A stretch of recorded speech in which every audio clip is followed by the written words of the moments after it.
All systems go. Clear for liftoff.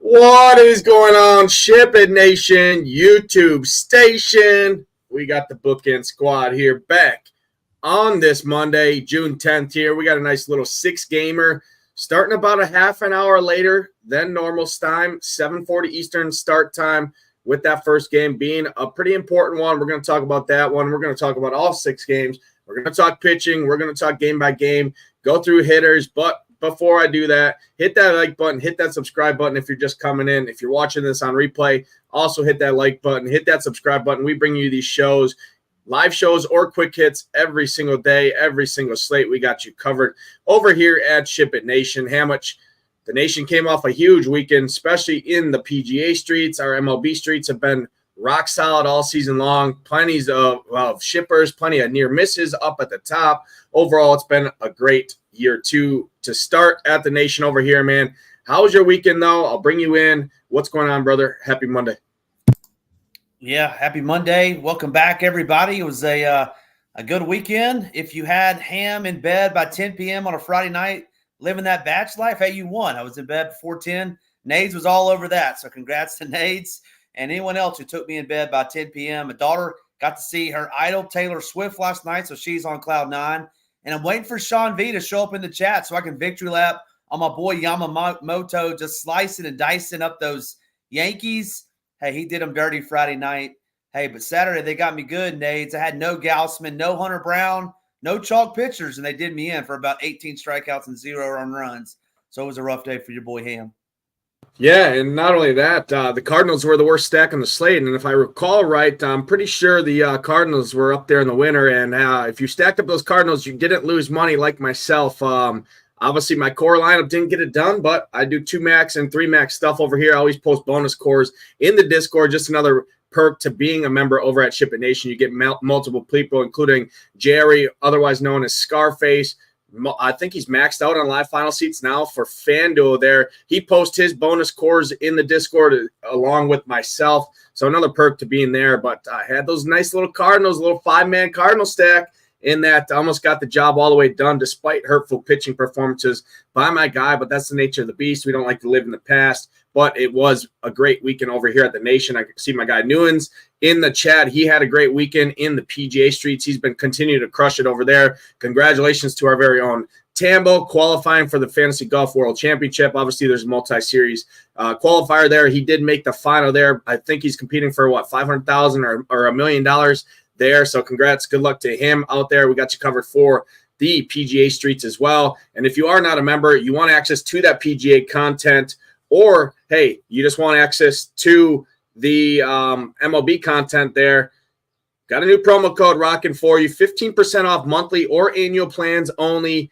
FGWC15 in honor of Tambo, making it to the final of the Fantasy Golf World Championships there. So good luck to him. Like I said, good luck to anybody else out there. Use that promo code FGWC15.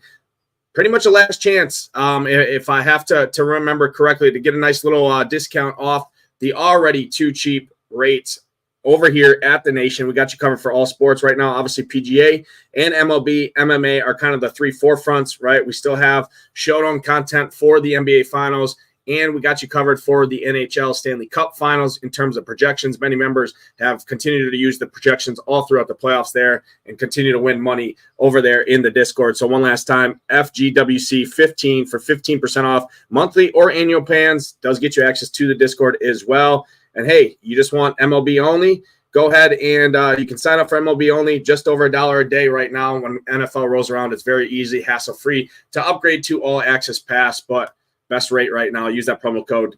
Get in for a monthly or an annual plan and join the winners today. How much? Let's jump right in, man. We got 6 games to talk about. Pretty good pitching slate overall. couple guys are really going to get condensed ownership from what I'm seeing right now on the backs of two guys at the top, Logan Gilbert, Dylan Cease, two great matchups right there, two good ballparks for pitchers, right? Dylan Cease at home against this Oakland matchup, and then Logan Gilbert gets the Chicago White Sox matchup there in Seattle, two good pitchers there in good pitchers ballparks. Definitely hit on those guys up at the top range, and then any of these other guys up at the top 8K and above are going to be pretty low-owned pivots in terms of Seth Lugo, Carlos Rodon, and Barrios. For me personally, I just have interest in the top two. I'm skipping the rest of these guys, but hey, maybe you see something I'm missing. What are you doing 8K and above on DraftKings? Well, you better hope that Hoop doesn't play this on playback, man. You're leaving Hoop out of the FGWC. He advanced as well, man. So come on now, Hoop and Tambo. They're vying for $1 million. Yeah, our boy Newens was so close. Hey, that's a great run. I think, $5 into 15K, but man, you better hope doesn't watch this or skips to the good stuff. So, no, but just messing around. Yeah. Hey, great pitching slate as it relates to the top two tiers. I'll use one of your slants. You lock in any Shiptimizer. What's going to pop up? It's going to be Dylan Cease is going to pop up in your Shiptimizer. Absolutely. He's going to be popular and rightfully so. Gets to take on this Oakland Athletics team that's not very good. We saw Kevin Gausman get, I think, 10 or 11 strikeouts himself on Saturday. They're not very good. They're not very good on the road. Dylan Cease, 34% strikeout rate versus right-handed hitters, about 26, 27% versus left-handed hitters. So he's striking them out both. He's going to be popular and for good reason. I like him, and he's got a great ballpark. Logan Gilbert in a great spot.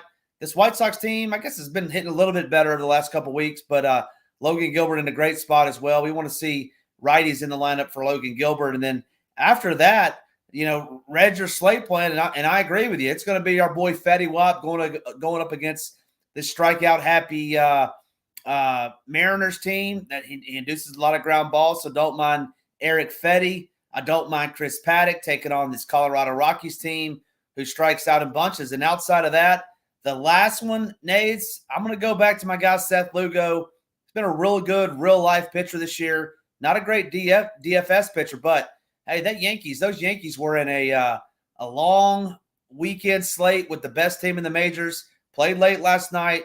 A lot of energy expended. Give me some Seth Lugo. I know you're shaking your head, but I want some Lugo tonight, especially over on DK. It's a two-pitcher site. I think Lugo is squarely in play, in my opinion. Yeah, no, great breakdown here. We'll just hit the whole pitching slate. Obviously, only 6 games, 12 pitchers to talk about, a lot of guys to throw out there. So for me, it's Dylan Cease. It's hard for me to ignore. That's chalk I'm willing to eat. Just a great matchup there. Oakland, it's a good ballpark for pitchers there in San Diego. Oakland on the road this season against right-handed pitching. 27% strikeout rate. Team ISO is not up there. I mean, they got a couple guys in there that are scary, right? Brent Rooker, Shane Langeliers, but hey, for them to be scary, they got to put the barrel on the ball, and that's been a struggle for them. I mean, striking out about 1 out of every 3 at-bats there for those two guys there. So overall, Dylan Cease, absolutely love him. Love the price, 10-3, very affordable, despite some of the with some value bats on this slate. Logan Gilbert, I think, is also good. If you can't get all the way up to Cease, Gilbert's going to be slightly lower owned than what Dylan Cease is going to be. Pretty equivalent upside, I would say, right? This Chicago White Sox team still 26% strikeout rate, on the road this season against right-handed pitching. Still a good ballpark there for pitchers in Seattle. There, I actually like both pitchers in that game. I expect a pitchers duel. I think pairing those two guys together, Logan Gilbert and Eric Fetty, is definitely a way to get off the chalk pairing that is likely to beat Dylan Cease and Chris Paddock. I already see some guys in the chat. Our guy Josh in the chat saying, hey, the chalk is Cease and the chalk is Paddock. I think the chalk is one of those 3 for sure. A Cease pairing with a Paddock or a Logan Gilbert with a Paddock. So just differentiating yourself on the SP2 position is what I'm looking to do. So for me, I'm fading Chris Paddock here tonight. I get it. It's a great matchup against the Rockies, but I mean, he's projected to come in probably, I wouldn't be surprised, smaller field like the 121, things like that, to see 50% plus on Paddock here tonight. I get it, 7,100, but I like Fetty a lot for a little bit more, $700 more. And then I like one guy cheaper than him as well, Spencer Arrighetti at 6,500. I like those two guys as pivots off of Paddock. So for me, no Paddock for me. My 2 cheap guys are going to be Fetty Wap there at 7,800. Really like the matchup there against Seattle. Looking at it, same ballpark as Logan Gilbert. but just a better strikeout matchup. I mean, Seattle at home this season, over a 28% strikeout rate against right-handed pitching. I don't care about the home road splits for Fetty Wap. He's still got about a 23% strikeout rate so far on the road this season. Expected ERA sitting at 3.35 on the road. I think he can do enough. This Mariners team, the whole back half of this lineup is over 30% strikeout rate. So I think at his price point and at the lower ownership off of Paddock, he can match and even outscore Paddock here on the slate. So I like that. And then Spencer Arrighetti, outside of that last start where he got hit by a line drive baseball, right, and kind of struggled there, only went 3 innings. He's pretty good. It's a great park out there in San Francisco for pitching, and he's 6,500.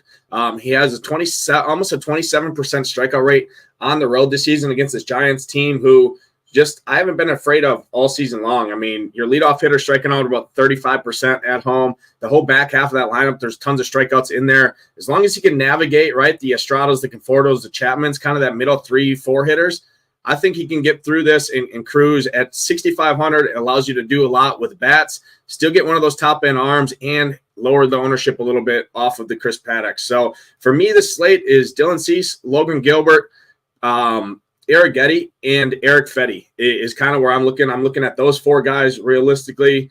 Paddock's fine, but again, I don't want to eat the ownership there because I like the ownership at the top end. And then outside of that, I'm not getting to any Rodons. I'm not getting to Lugo. I actually like the Yankees bats quite a bit. I'm not getting to Barrios. I like the Brewers bats. So for me, it's just those 4 pitchers. It's pretty simple. That's the route I'm taking here tonight. Hamwich, go ahead and give your top 4, your top 5 before we go game by game. Hey, if your boy Tambo was here, it would be Arrighetti and Fetty Arrighetti. So, hey, that may be a rhyme. Tamboism, may want to do it on DK. But, hey, pretty straightforward for me. It's going to be Dylan Cease is my favorite pitcher on this slate. I mean, we have him, projection-wise, a good, 4 points against the next best guy. So, yeah, give me all of Dylan Cease to be 1. I'm going to go Logan Gilbert, too. I like his matchup as well. Number 3 for me, I'm a little bit different than you. I would go Paddock. I have some interest in Paddock. Number 4 would be Fetty Wap. And then 5th, where's Sean V when you need him? Give me some Seth Lugo to mow down these Yankees, especially if Soto's out. I really like my boy Lugo. But, yeah, give me some Lugo. Rance is passing on Lugo. It's me versus Rance tonight. No Sean V, but give me some Lugo. All right. Well, I'll leave you to Lugo. Like I said, it's just those 4 for me. Dylan Cease, number 1. I'm gonna put Fetty Wap as number 2, Arrighetti as 3 with the salary savings you get off those 2 guys, and then Logan Gilbert would be 4 for me. Not even questioning and going to any of these other pitchers on the slate. For me, simplifying the pitchers, I think my 2 SP2 options are low enough owned off of Paddock that I don't need to really worry about it. So those are the 4 that I'm rolling with here tonight. Let's jump over. Let's talk about bats. And this first game is an interesting one here. Obviously, Chris Paddock on the mound, going to be mega chalk. Probably, I won't be surprised to see him even become the highest owned pitcher on the entire slate when it's all said and done, depending on the contest, obviously. And then on the other side, these Twins bats are also going to be the highest owned bats. So a lot of ownership going to this game, which obviously on a smaller slate, 6-game slate, I would tend to worry about ownership a little bit more just because obviously I don't like to build the same teams everybody else does. It's just a lot harder to get to the top that way. So for me, I would avoid playing the Twins with Paddock in lineups, but it's definitely going to get done because this is the best hitting conditions on the slate as well. From what I'm seeing here in Minnesota, the Twins face Dakota Hudson, just doesn't strike anybody out, just absolutely horrible. And they're cheap. They're very affordable to stack up. Royce Lewis, since he's returned, has looked like peak Barry Bonds, but he's all the way up to almost 6K at third base. So definitely talk about these Twins. For me, I don't think I'm getting to any of these Rockies, but touch on this game here in Minnesota, the Rockies and the Twins. Yeah, interesting game for sure. I mean, if you want to go Rockies, it would be minis only for me. McMahon, their lineup came out. I'm assuming McMahon's in. I did not check it, but would have some interest in him as a one-off, or if you want to do a 3-man mini, I don't mind that. And these Twins, I'm going to be lower on these Twins. McMahon's actually batting cleanup today, but these Twins scary, Nades, and the reason they are is there's so much pitch hit risk involved with these guys. So I'm going to be lower on the Twins. I like some other bats outside of the Twins, especially chalky Twins. Dakota Hudson, hey, he went to Dodger Stadium 2 starts ago, pitched to Jim, then was at home against the Reds last time out and got absolutely blown up. So, hey, which Hudson's going to show up? You don't know. It's only an 8 total. I mean, I know you got Paddock on the hill, but 8 total. It's a low total. I mean, they're mainly all low totals tonight, but no thank you for the Rockies. It would be a McMahon one-off, and then I'm going to be lower on the Twins. Interested to hear what your take is on the Twins. Yeah, I'm going to start on the Rockies side. The only Rockies I would have interest in is lefties, just to attack those splits of Paddock. Over last month, Paddock's 17% strikeout rate to lefties, struggles with fly balls, almost a 40% fly ball rate to lefties. And I would look at Charlie Blackmon, Ryan McMahon, obviously those 2 lefties there. And then another cheap value guy is a one-off or a mini stack, depending on where he's hitting in that lineup. Grab like a McMahon or a McMahon, however you pronounce his name there, and then throw in a Jake Cave at 2,700. Just the lefties only for me. You got Amador there at shortstop, stone minimum, a switch hitter there as well. If he's in that lineup at stone minimum, you can always play that. So only the lefties for me. Not going to full 5-man stack these Rockies by any means. But, hey, it's Chris Paddock at the end of the day. He's had some great starts. He's also had some terrible starts, and I'm just looking at the numbers. Tons of hard hits and tons of fly balls to the lefties. So only the lefties really interest for me. And then on the Twins, I actually do have interest in these Twins. Just looking at the numbers, I mean, Dakota Hudson's just been absolutely horrendous. And the Twins over the current season against right-handed pitching have been really good. Just a 22% strikeout rate. They have a ton of power, 200 ISO as a team. Really like Royce Lewis. Love him a ton. He is expensive, but I don't really care about that. Kepler looks good. Correa looks good. Trevor Larnach looks good. Alex Kirilloff looks good. Those are kind of the guys I'm looking at. Willie Castro at the top, switch hitter, second base, outfield eligible. So for me, I do have interest in the Twins. Like I said, I'm already not playing Paddock, so I think my ownership is going to be different elsewhere there anyways, that I'm okay eating the Twins. I'd rather play the Twins bats than play Chris Paddock personally is the route I'm going here tonight. So I do have interest in the Twins. I think I like some other stacks more in the next game that we're going to talk about just in tournaments, and then another game we're going to talk about later as well. But Twins for me, definitely top 3. I wouldn't say they're my favorite stack like kind of the industry's seeing right now, but I do think they're in a good spot here. It's the worst pitcher on the slate, followed by the worst bullpen, so naturally I have to have interest in the Twins, and I think I'm going to be different enough from my pitchers with my SP2 that I don't really need to worry about their ownership overall. And there's always ways to get different. I mean, you can play the chalkiest stack in terms of bats and play the 7, 8, 9 hitters. Yesterday, I got what's his face at like 3% in my stack on the high stone stack on the slate. So there's ways to get different there that I don't really worry about it too much there. So a little bit different than you. I do have interest in the Twins. Not my favorite stack, but definitely up there in terms of the rest of the slate. And then just the lefties for me on the Rockies teams. Let's jump to the next game here. Heading out to Kansas City. I actually like this game in terms of offense, just the nature of the slate. These are 2 above average offenses, I would say, against 2 decent real-life pitchers. But it's the nature of the slate. We don't have any quote-unquote must-plays. The only thing that is looking that way would obviously be those Twins bats that I already hit on. I like both sides of this game in terms of offense. Curious to see what you say. I prefer the Royals more here at home just because I think this offense is a very good offense. They're slept on, and they're very, very good at home. Looking at the numbers here, I like the Royals, but I like both sides here. Talk to me, New York and Kansas City here. Any interest for you? Yeah, I'm with you on this one, especially the Royals. Love the Royals tonight against this Carlos Rodon lefty. Hey, they don't smack the ball out of the ballpark. It's more small ball with these Royals. But what I like about them is they steal a ton of bases. If they get on the base pass, they get a single, they can turn that into a double real quick, right? And you go from 3 points to 8 points very quickly. They don't hit a lot of home runs versus lefties, but they don't strike out either. Great average. I mean, that's over the last 14 and 30 days. Really like this Royals team. It's a top 3 stack of mine. And then, I mean, they're the Bronx Bombers, right? They've hit a ton of home runs. Judge has hit like 74 home runs in the last 3 days, I think. So they're rocking and rolling. And certainly in play, they're going to be popular against Seth Lugo. Man, I don't know. I'm on the road after a night game in an emotional series. I'm going to be lower on the Yankees, but could certainly understand the reason to play those guys.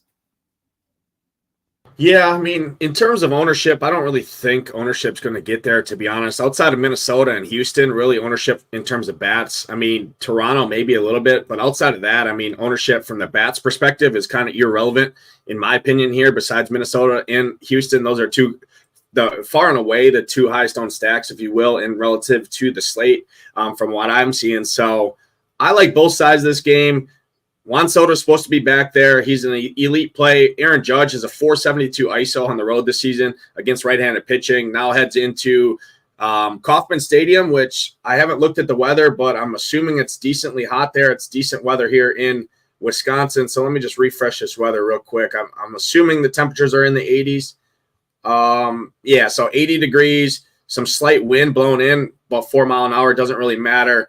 And Aaron Judge now sees a mega fly ball pitcher. I mean, looking at the last 30-day numbers, 41% fly ball rate to right-handed hitters on the back of Aaron Judge, who has, like you said, it wasn't 74 home runs. It's actually 97 home runs over the last 3 games there. So love Aaron Judge, love Juan Soto, love the lefties. DJ LeMahieu has got a nice price point at 3,300. You can play him at third base as well, which is nice to give that first base slot open up there as well. So I like the lefties a ton, and then obviously stack around. But fly ball pitcher in Seth Lugo in good weather in one of the best hitting parks on the slate. Sign me up for some of these Yankees, one of my favorite stacks. And then I think all things considered, my favorite stack on the board is going to be in the other side of this game. Kansas City, surprise, surprise. I'm back on the Royals here tonight. But again, good hitting weather. Carlos Rodon does struggle a little bit with some walks again as well. But just looking at this Royals team, I think their numbers would beg to differ that, hey, they're not the Bronx Bombers there, but a 227 team ISO at home against left-handed pitching so far this season on the back of obviously Bobby Witt. He's my favorite guy. Miguel Garcia, I love him a ton. Love Salvador Perez. Velasquez, I like a lot. Hunter Renfro's been on a tear. I absolutely love him at 3,100. And then Darren Blanco, if he's in there, a nice value bat at 3,300. So those are kind of my favorite bats from the Royals. Stack around those guys. I love both sides of this game. 2 of my favorite offenses on the entire slate. And I think definitely the Royals side goes significantly overlooked here, which makes me like it even more a lot. I mean, the Royals are still implied to score over 4 runs against Carlos Rodon. Yankees implied to score over 4.5 as well against Lugo. Let's jump to the next game, another game where I like offense as well. Both sides, the Blue Jays are going to be the higher owned side here. Berrios, a solid real-life pitcher. Colin Ray, I just haven't been a believer in Colin Ray. I'm a Brewers homer, obviously Brewers fan. By all means, I get it. But, man, Colin Ray just not impressive. I don't really like him. I like both sides. I prefer the Brewers side just due to the lower ownership here. And this Brewers team, I like them because they're also steal bases. They got a lot of young kids in there that are very affordable. I mean, Joey Ortiz, I don't know what this dude has to do to get a price increase. His price just stays at 3,700.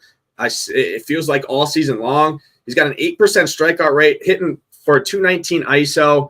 He just puts the ball in play, will steal some bases. I absolutely love Joey Ortiz. He's one of my favorite bats on the entire slate at third base at just 3,700. Jake Bowers, I like this game a lot from both sides, but I'll throw it over to you. Break it down. Any Blue Jays, any Brewers interest for you here tonight? Yeah, I got the Blue Jays as my top stack on the night. The one, I guess, concern I would say, with this Blue Jays team, in my opinion, is we want to stack lefties against Colin Ray, and they don't have a whole lot of lefties in the lineup outside of Dalton Varsho. Kiermaier normally bats in the nine hole, which we don't absolutely love, but would love to see them roll out 3 or 4 lefties if they have them. And focus there would be where I would start, but they are my favorite stack. You can always throw in Davis Schneider, like him a little bit as well. Justin Turner, dirt cheap at 3,700 at first base. And then yeah, on the other side, Berrios was trying to fight people yesterday. And if you're trying to fight someone on a Sunday and then you're going into the Brewer Stadium to take on this offense, I'm with you, Nades. This Brew crew is going to be locked and low. They're going to be ready to go. And by the way, why were the Blue Jays mad that their guy ran into the A's guy? It made no sense to me. And Berrios out there trying to fight somebody. So yeah, give me these Brewers. Give me these Jays. The Jays are my number 1 stack on the slate. Hopefully we see more lefties in there than 2. Yeah, that's the reason I don't like the Blue Jays a ton is just the splits on Colin Ray. You definitely want the lefty bat. So, I mean, Dalton Varsho would be my favorite bat. It's just, man, I haven't signed up to play these Blue Jays all season. I think they get even more ownership than what's projected due to the nature of the slate and just being 6 games here. Offense kind of weak overall. Like I said, outside the Twins, outside the Astros, there's really no must plays, as you will. So I think more people see these Blue Jays as kind of the quote unquote slept on stack. So their ownership even gets more. So I'm lower on the Blue Jays. I absolutely love these Brewers. The Brewers round up my top 3 as third favorite stacks. Like I said earlier, right. Love the Royals. Love some of the Twins. Love the Brewers as well. I just don't think any ownership goes to them. And, like I said, they steal bases. They have power in there, right? William Contreras is having an incredible season. Christian Yelich is absolutely locked in at the plate right now. He's my favorite bat on this team. Love all these lefties. Sal Frelick, Jake Bauers, Blake Perkins, Turang, and then hard to ignore Joey Ortiz. 1 through 9 firmly in play for me for the Brewers. Christian Yelich, my favorite bat. He's locked in at the plate right now. And these Brewers are quietly number 1 in the NL Central, which isn't very impressive, but number 4 in the National League there, right in line with the Braves and chasing down those Dodgers and the Phillies there. So I like the Brewers a ton here on the slate, and I don't think they get really any ownership at all because people respect Jose Barrios enough. But looking at his numbers, sub 20% strikeout rate on the road this season, gives up some barrels. And I think the Brewers can take him around a little bit here tonight. Like the offense more in the early games, we're going to get to 3 more games on the slate. Not a ton of offense interest for me, especially in this next game. I like both pitchers a lot in this game. I think you can pair them together. It's a unique way to go tonight here. So heading out to Seattle, Gilbert on the mound, Fetty Wap on the mound for the White Sox. No interest in bats for me in this one. Luis Robert, you can obviously always play him, but realistically, I'm not getting to any bats in this slate or on this slate in terms of this game. So for me, it's a cross-off spot here. Yeah, definitely no White Sox for me. I love Logan Gilbert. And then, yeah, I'm with you on Fetty. Just looking at his numbers, yeah, for the most part, he's a ground ball pitcher, about 50% to both sides of the plate, which is a little bit above average. So, yeah, those Mariners, man, they're just so frustrating. They just strike out in bunches. So I would, and if I play this game, it would be Mariners minis only. Definitely no White Sox bats for me, but don't love it. And I'm with you. Pitcher's ballpark will probably go elsewhere to find my sticks tonight. Yeah, no, I'm with you there. Let's head out to another game where I don't have a ton of interest either. Not a great park here. I like the offense early. Like I said, I like some of these pitchers late, obviously with Dylan Cease, right? Eric Getty.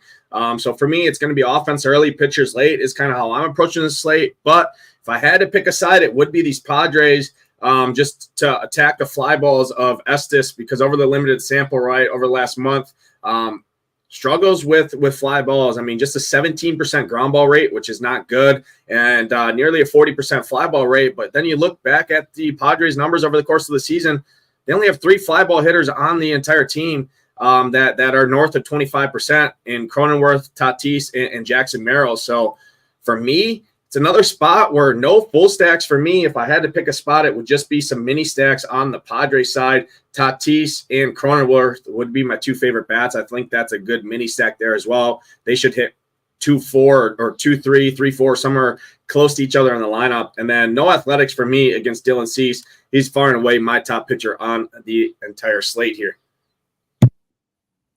Yeah, what I'll say is I do agree with you in Cease is lights out. Where Cease struggles, though, is lefty power.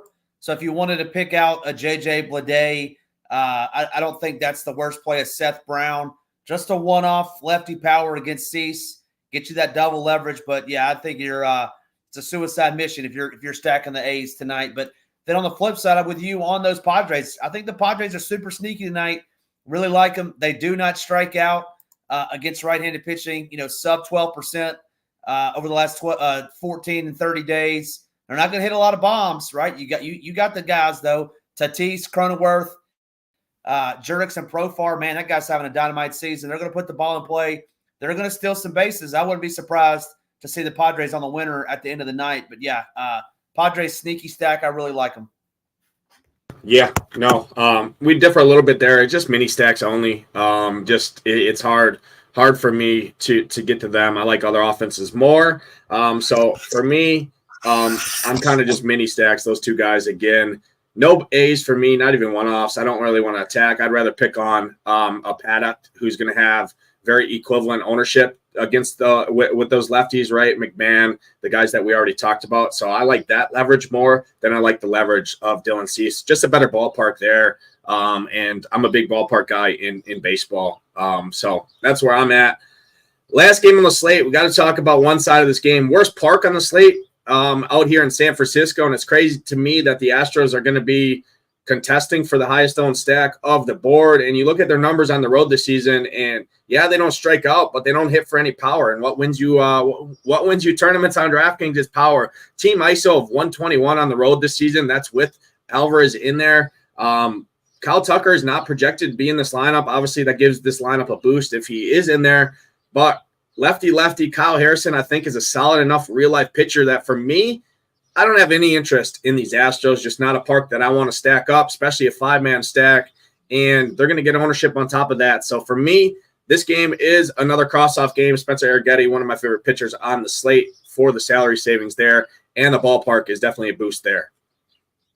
Yeah, I'm with you. I got my guy Welly Well. Me and Welly Well going to be going to the winner's circle tonight, Nades, stacking up those Royals, stacking up those Padres. Give me some Logan Gilbert. We're off to the races.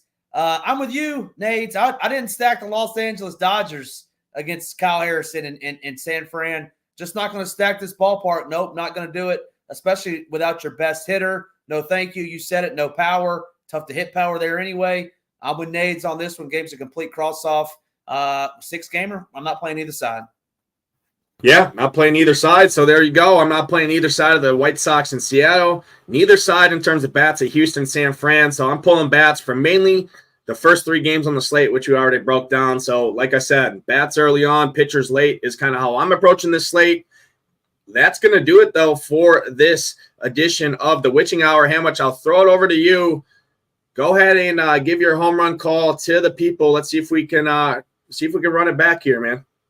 Man, I've been on a little bit of a drought with these home run calls. Hopefully, I can get back in the winner's circle.